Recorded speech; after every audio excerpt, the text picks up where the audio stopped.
Words of joy and hope.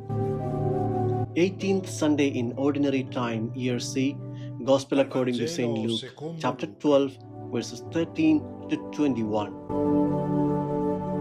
Commentary of Father Fernando Armellini. A good Sunday to all. Despite some quarrels, siblings generally love each other as long as their parents live, even if they are old or sick. Siblings have a point of reference and a reason to get together. But when the parents are no longer present, relationships begin to dilute, and one tends to focus on one's interests, children, grandchildren, and they see each other less and less. But the real problems usually arise when the inheritance must be divided. The inheritance that must be divided is the one that divides families, because when it comes to money, even the best people can lose their heads and see nothing but their interests. And this is also true among Christians. It is rare to find believing brothers who, before starting to talk about the inheritance, take the gospel in their hands because they want to follow not the criteria of this world, but those of Jesus of Nazareth that the gospel proposes to us. And this is very rare. And this happens even among Christians because it happens that there is a brother who doesn't have a house and another with 5 or 6 houses, but he still demands what is due to him. Sometimes, with the help of some wise friends, the parties manage to reach an agreement, but other times the discussions lead to offenses and feed the grudges that last for years. And sometimes the brothers do not even talk to each other anymore. These things happen today, and they happened in Jesus' time. Why? Because the criteria for the management of goods are the same today as they were then. And if the underlying criteria are the same, it is not expected that they will give different results. There will be disagreements, hatred, grudges, conflicts, and there is no point in resolving a particular case. Yes, it can be resolved, but you must cure the problem at the root. It is the criteria of asset management that must be verified. This is what Jesus will do in today's gospel passage. We listen to what happened. Someone in the crowd said to Jesus, "Teacher, tell my brother to share the inheritance with me."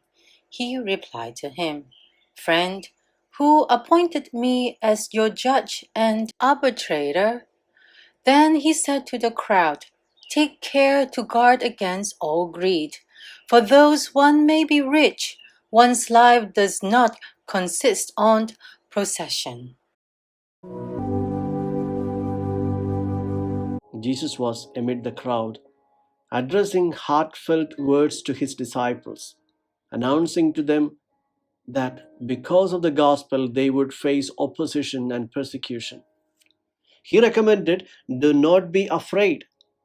They may even take your life, but one day it will be revealed who made the right choices and who ruined his existence instead." He was talking about a significant subject when one of the attendants intervened and interrupted him. We would have expected him to ask for clarification or raise an objection, but no, he doesn't seem to be interested in the subject. He wants Jesus to solve his problem. He wants Jesus to take sides with him regarding the inheritance. The one dividing this inheritance should be the eldest brother, who, according to the Torah, was entitled to 2/3 of it because he was obligated to support his mother if she was still alive and his sisters if they were not yet married. Probably he had not respected the rules, and the younger brother was suffering injustice. Therefore, he appealed to Jesus. what would we have done? We would have thought twice before getting involved in this matter. We know that it is always very delicate. In the book of Proverbs, chapter 26 says that to get involved in an argument, in a dispute that does not concern us, is like grabbing an angry dog by its ears. Better not to do it. Most likely, we would have felt a little bit annoyed because someone was interrupting us while we were holding our speech, and annoyed, especially because of the imperative. Tell my brother. In fact, the Greek verb is an aorist imperative, eipe, and therefore must be translated, tell immediately to my brother to give me what is due to me. We often hear this imperative also addressed to priests. Father, tell my husband, tell my son, tell certain Christians. Jesus says, Friend, who appointed me as your judge and arbitrator? It seems an unkind response. In reality, Jesus simply wants to mark a certain distancing from the subject. He has spoken of the inheritance twice, but not of the one his interlocutor has in mind. A doctor of the law asked him one day, What must I do to inherit eternal life? One cannot give himself life, it is received in inheritance. Also, the life of the eternal can only be received in inheritance. One cannot give it to oneself. And when the biological life ends, everything ends if this inheritance is not received. And Jesus will give the answer how to prepare to receive this inheritance. Another one, this time a rich nobleman, who asks him the same question, how to inherit the life of the eternal. Jesus will also answer him saying, Sell all that you have, distribute it to the poor, and you will receive this inheritance. In a dialogue that Jesus has with his disciples, he again introduces this discourse about the inheritance. Those who have left houses, fields, brothers, sisters, father, mother, children, for the sake of the gospel, shall receive 100-fold here in this world, and then eternal life as an inheritance. This is the inheritance that interests Jesus. It clearly shows a certain detachment from his inheritance, of which this man speaks. Jesus' answer, friend, he calls him friend, unnamed, precisely because the image is addressed to all of us. It's a new logic to unite humankind. Who appointed me as your judge and arbitrator? I am not a scribe. I am not a rabbi.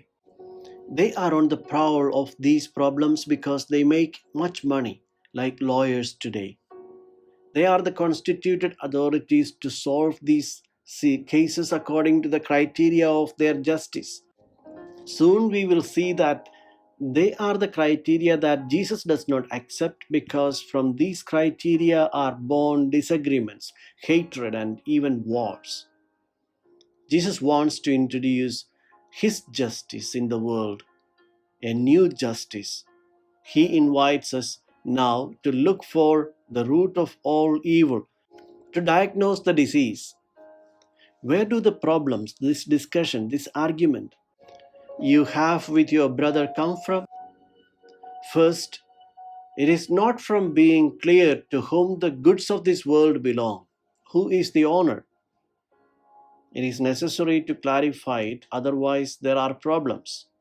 For the pagans, the goods of this world belong to those who have had the good fortune to find them in their hands. They earned them from those who have accumulated them legally by profiting in exchange. Never in work. Working, one does not get rich. It is in the exchange that one earns. And it is clear that if it belongs to him, one can administer it even when he is dead. That is to say, he can leave them in inheritance. Jesus says they are not his. This righteousness practiced by people that produces all these problems is a lie, because nothing belongs to man. Everything is God's. Everything is his gift. Psalm 24 in the first verse says, "The earth is the Lord's and all that is in it." It is an undeniable truth. Nothing is ours. Material goods are of God, which he has prepared to meet the needs, food, clothing, the health of all his sons and daughters. And spiritual goods are also his. Intelligence, ability, life itself does not belong to us. It has been given to us. We have received everything as a gift. This is the truth. So, if only God is the master, only he can leave it in inheritance, not the biological father, because he is not the master. It is God who can leave in inheritance from generation to all his sons and daughters.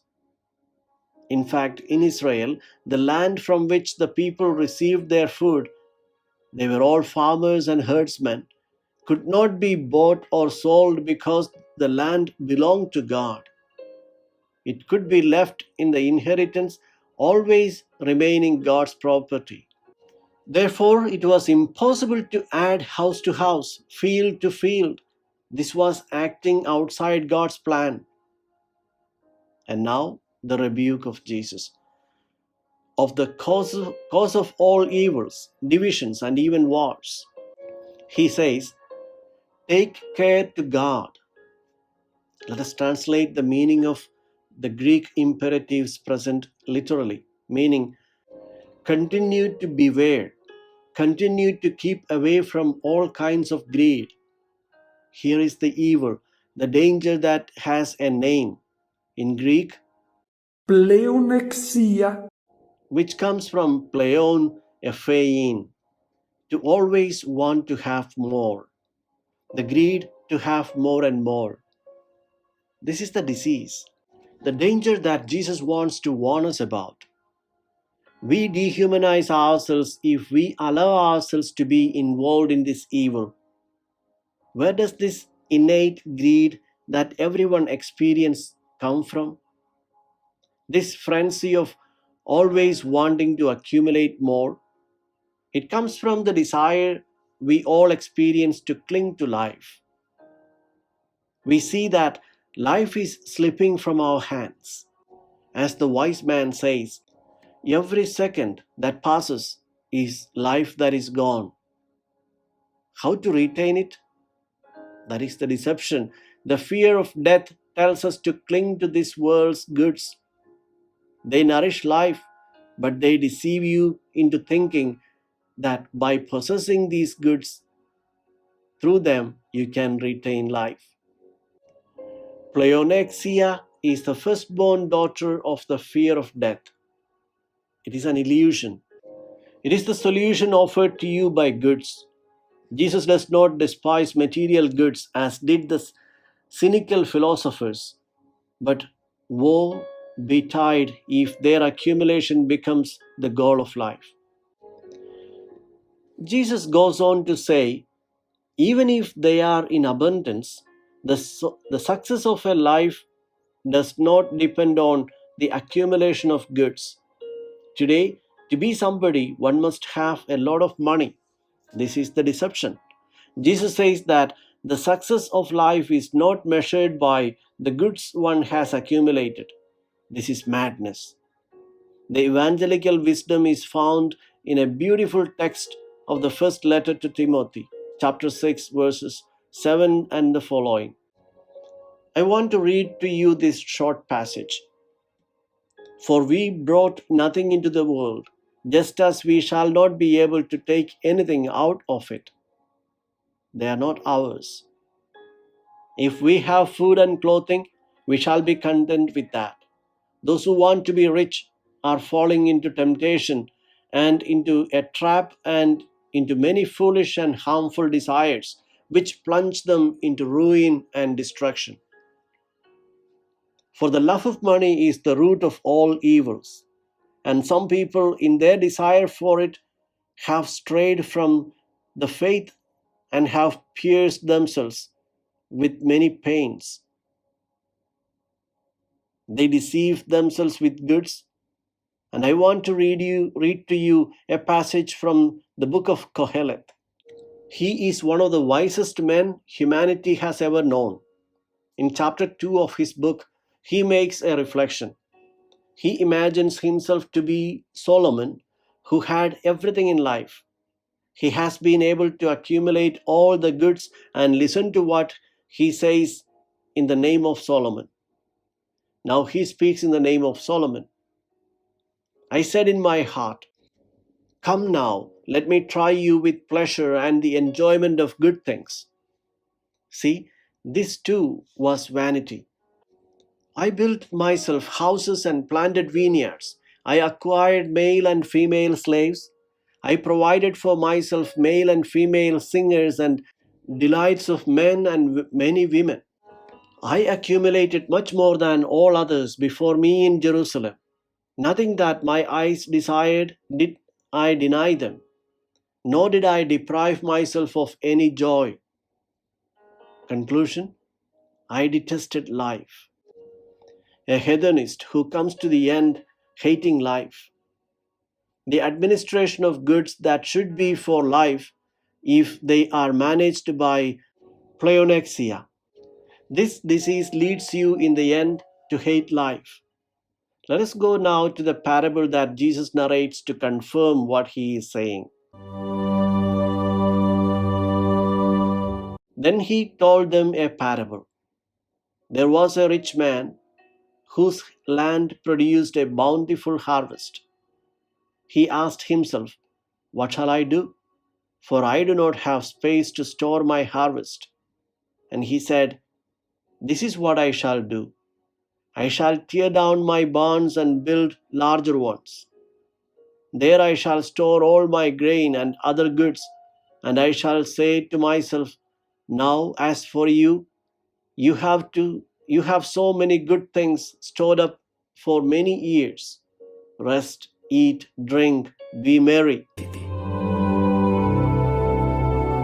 Let us be careful when we hear a parable, because the one who tells it to us wants us to identify ourselves with one of the characters. And Jesus is a master in the use of parables. In our case, there is no possibility of misunderstandings. He wants us to identify with that lucky farmer kissed by fortune. He wants us to come to say, "I would like to be me instead of that man." And he introduces him in an extremely sympathetic way. He's a hardworking, forward thinking man, and God also blesses him, because the book of Deuteronomy in chapter 28 says that the fruits of the earth are a blessing from the Lord. Then it doesn't say that he was a thief, that he committed injustice. So, presumably, he was an honest person. Therefore, he should be happy. But now he has a problem. What will I do with the goods that I have now? That farmer is you. Take note that you have so many goods in your hands, and now you must decide what to do with them. It is not only about money, but about all the goods that constitute the wealth of your person, your intelligence, your abilities, your good character, the good luck that you have had to be able to study and get 2 or 3 degrees. Now, what do you do with this wealth? There is a memorable page from Basil of Caesarea. I want to read a little excerpt. Notice, this farmer is unhappy because of the fertility of his fields. for what he has, and even more unhappy because he does not know what to do with them. What awaits him? For him, the earth does not produce goods but sighs. The abundance of fruits gives him much worry and anxiety. He complains like the poor. He cries, "What shall I do?" Is it not the same as the cry of the pauper? Where shall I find food and clothing? The rich man makes the same lament. He grieves. That which brings others joy kills him. He does not rejoice when the granaries are full. The superabundant and uncontainable riches do him harm. He fears that a few drops will dampen it. It is a cause for concern, like a needy man. What shall I do? His reasoning occupies the central part of the parable, and he finds the solution. I shall tear down my barns and build larger ones. There I shall store all my grain and other goods. This is the choice he makes. Jesus says, "Be careful because you also reason in the same way. This wealth that I have, I keep for myself." The farmer makes the wrong solution. Instead of letting these goods reach the destination for which they were made, it has been given to us, but this fortune has recipients. He blocks them and retains them for himself. Instead of satiating the hunger, instead of answering to the needs of those around him with the granaries, he prevents the goods from reaching the recipients. I shall say to myself, "Now, as for you, you have so many good things stored up for many years. Rest, eat, drink, be merry." How sad. This man only realizes that life is also to eat, drink, rest, enjoy. No, he has spent his life accumulating. He has not lived. Let us also note that he does not plan unbridled revelry. No, these we find them in chapter 2 of the book of wisdom, in the mouth of the young men who say, "Our life is short, and therefore let us enjoy it. Let us enjoy the present good things. Let us take advantage of the creatures with youthful ardor. Let us intoxicate ourselves with exquisite wine, with perfumes. Let us lose nothing in the springtime of our life. Let us crown ourselves with buds of the roses before they wither." No, this is a hymn to unbridled hedonism that we also feel in our present society. Through the eyes of this farmer, we capture his ideal of life, which can be ours. If Jesus manages to make us identify with this character, we see that the pleonexia, the accumulation of goods, leads to reasoning in this way. Now I can rest and enjoy life. This is the result. An unhappy life program because it is devoid of love. This man is alone. We wonder if this man had a family, wife, and children, if he had neighbors, workers. Of course, they were by his side. He lived among people, but he didn't see them. He had no time for these people. He had no energy to spend. He couldn't think about them, and he couldn't cultivate feelings. He was only interested by those who talked about goods and suggested how to get good results in the field. He thought about crops in the barns. In his mind, there was nothing else, and of course, the one who was excluded from everything was God. Goods were the idol that created for him the emptiness that surrounds him and dehumanizes him. We realize that in this parable, in this monologue of the farmer, 59 words are used. 14 refer to I, mine. There is only he. This is the danger that Jesus wants to denounce. You admire this farmer, but be careful because you also involve yourself in using these words. What am I going to do? I am going to enjoy life, rest, and now you can do whatever you want. You have withdrawn into yourself. Possessions produce this problem. They make you forget the recipients of your fortune. An old rabbi was talking about the danger of riches and said to one of his disciples, "Go to the window and look through the window. What do you see?" "I see a poor man begging for alms. I see also a mother with a child in her arms and a laborer driving a loaded donkey." Then the rabbi took a silver paper. In Hebrew, silver is kesef and also means money. He put the silver paper in the window and it became a mirror. And then he told his disciple to go and look out of the window. "What do you see?" "I see myself." Did you understand? If you put money in front of your eyes, you don't see people anymore. You only see what interests you. This is the danger of wealth.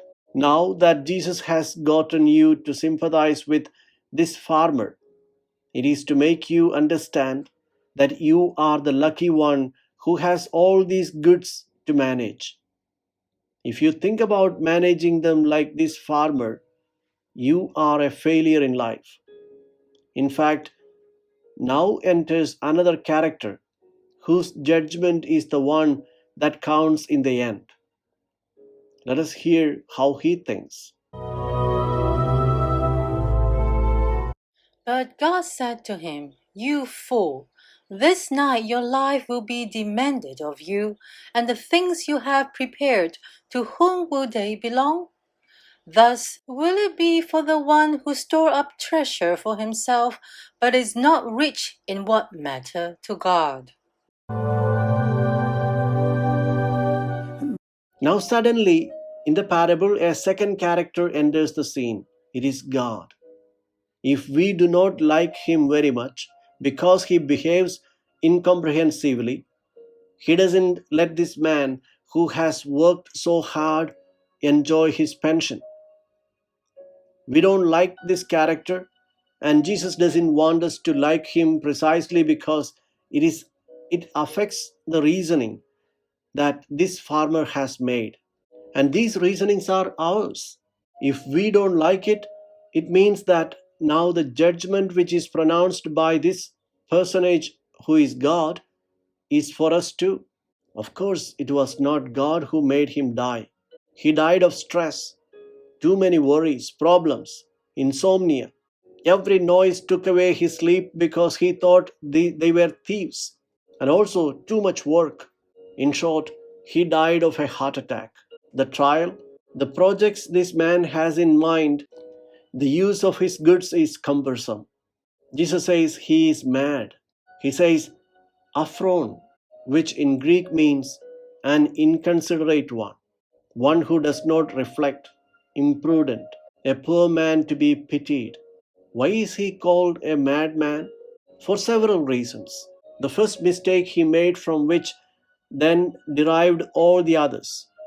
He did not consider that at some point comes the takeover of these assets. He did not take into account that our life has a beginning and a conclusion. Abundance has made him forget that wealth and goods are precarious and that it is foolish to cling to the heart. In the eyes of the world, this man's reasoning is considered wise. Even many Christians, when they hear that one can afford to buy ships, airplanes, travel to space, they come to say how lucky he is. No, he is not lucky. He is a madman according to the judgment of Jesus. This farmer wanted to secure his future, but he went the wrong way. He did So not that bet in the on customs of what life, remains, they but requisition you. on what perishes. There, the goods that you have do not pass. Your titles are requisitioned. They do not count for you for anything on the other side. There passes the way how you have administered these goods. If you have administered them for love, love passes through that custom. Wealth deceives you because you put away from your mind the thought of death. In the past, this thought was used to frighten. Today, we are in the presence of the opposite phenomenon, but equally harmful. We try to make people forget that at the very moment we started to live, we also begin to die.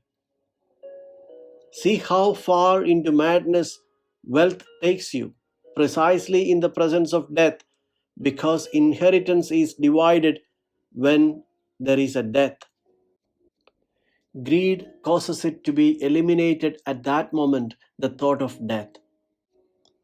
This is one of the unmistakable symptoms of insanity.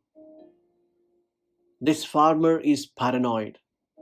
He does not live in the real world, but in the one he has built for himself and imagines as eternal.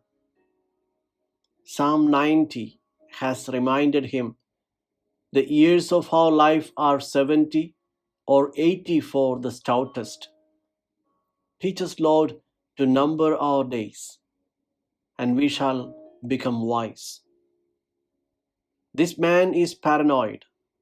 He does not understand that his goods are requisitioned in the end. And then, what does he think? To continue enjoying them through the children and the grandchildren.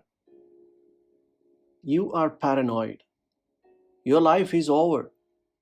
And when you go through customs, you can't carry these goods. The Kohelet was not paranoid. We heard it in the first reading.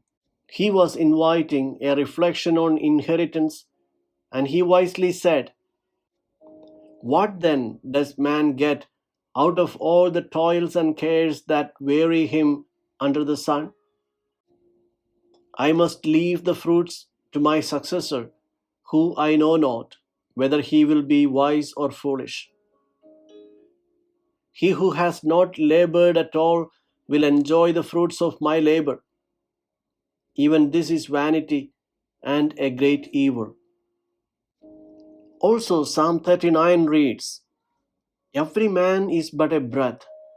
He heaps up stores without knowing for whom. Now comes the second error, which is denounced at the parable's end. He has laid up treasures for himself. The fact that he has produced much wealth because he worked, because he was determined, he was lucky, is not condemned, but because he accumulated for himself. He is mad because he did not understand that one becomes rich in humanity, one grows as a person, not by accumulating goods for himself, but by giving these goods to make somebody happy. Out of love, give them to the recipients who are the poor in need. The program of this farmer for his future is not very different from what many Christians propose. When they say, I spend as I see fit, it is the money I have accumulated from my hard work. I can afford to travel, cruises, vacations, parties. You reason like the farmer. Nobody tells you not to rest, but to watch. You are thinking of yourself. You risk committing the sin of omission. There are many brothers and sisters who need your service. If you withdraw into yourself, if according to your possibilities, capacity, preparation, if you do not continue to do good to your brothers and sisters until the end of your days, for Jesus, you are a madman. The third error of this farmer: he does not enrich himself before God. He has excluded God from his life. He has replaced him with an idol. The aim of his life was wealth. He thought of nothing else. How does one become rich before God?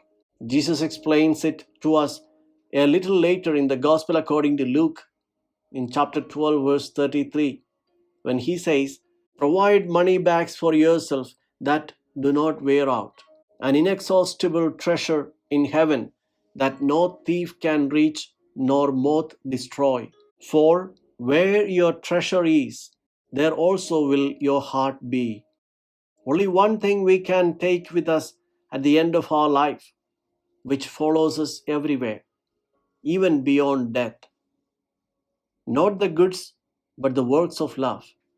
Not what we have had and hoarded for ourselves, but what we have given. This we can carry with us always, even beyond death. I wish you all a good Sunday and a good week.